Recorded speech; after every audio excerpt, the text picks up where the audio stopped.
Barka da zuwa African TV mai nishadi. Assalamu alaikum warahmatullahi ta'ala barakatuh, kuma kamar zuwa African TV. Wato kafa kuma ta ku danna musu subscribe sannan ku danna maka wada. Ko da musu da wannan kakare. Mun gode.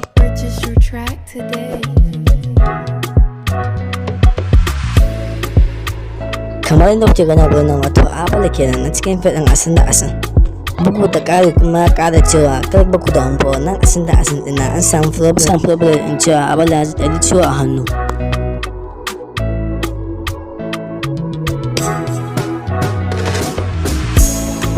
Kuma bugu da ƙari ya ƙara cewa kar ku damu, nan gaba na saka muku fin ɗinku.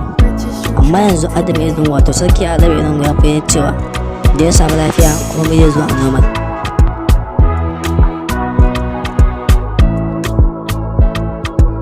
Nan da bayan wata ɗaya haka za su kai muku kuɗi asin da asin.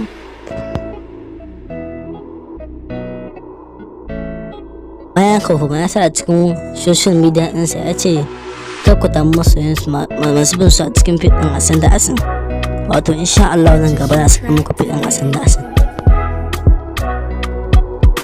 Wato kafa kuma ta farko danna musu subscribe sannan ku danna raba ko da musu saƙonnin mu akai-akai. Mun gode.